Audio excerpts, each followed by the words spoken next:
గతంలో కేసీఆర్ విధానాలనే రేవంత్ రెడ్డి పాటిస్తున్నారని ఆరోపించారు ఈటెల రాజేందర్. మల్కాజ్గిరిలో పార్టీలకు అతీతంగా బీజేపీలోకి చేరేందుకు నేతలొస్తున్నారని చెప్పారు. మేడ్చల్ జిల్లా బోడుప్పల్ మున్సిపల్ కార్పొరేషన్లో రోడ్ షో కార్యక్రమంలో ఈటెల రాజేందర్ పాల్గొన్నారు. బోడుప్పల్ బ్రహ్మరాంబ మల్లికార్జున స్వామి ఆలయం నుంచి ఎన్టీఆర్ విగ్రహం వరకు కొనసాగిన ర్యాలీలో భారీగా కార్యకర్తలు తరలివచ్చారు. మండలంతో పాటుగా మున్సిపాలిటీ పరిధిలో బోడుప్పల్ మున్సిపాలిటీ పరిధిలో కాలనీలే పార్టీలను పక్కకు పెట్టి జెండాలను పక్కకు పెట్టి ఇవాళ వందల సంఖ్యలో పదుల సంఖ్యలో నాయకులు కార్యకర్తలు కాలనీల పాలక మండలితో పాటుగా వందలాదిగా ఇవాళ భారతీయ జనతా పార్టీలో జాయిన్ అవుతా ఉన్నారు.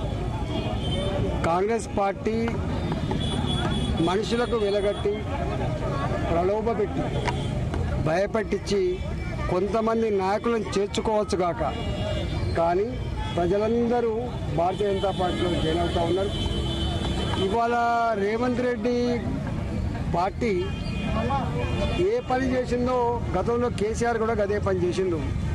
ఆ పార్టీకి ఏం గతి పట్టిందో ఈ పార్టీని మార్పిచ్చే వాళ్ళను, నాయకులకు వెలగట్టే వాళ్లకు, కార్యకర్తలకు భయపెట్టించి పార్టీలు చేర్చుకునే వాళ్లకు గతంలో ఏ గతి పట్టిందో ఈ పార్టీ కూడా గదే గతి పడుతున్న విషయం మర్చిపోవద్దు.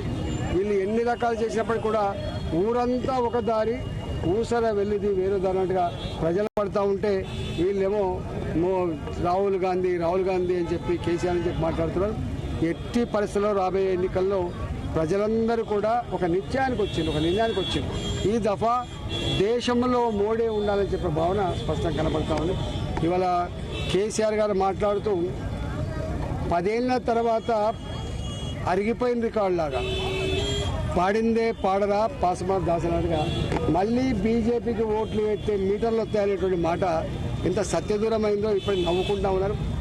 ఇలా మీకు మాట్లాడడానికి సబ్జెక్ట్ లేదు, మీకు చెప్పుకోవడానికి ముఖం లేదు కాబట్టి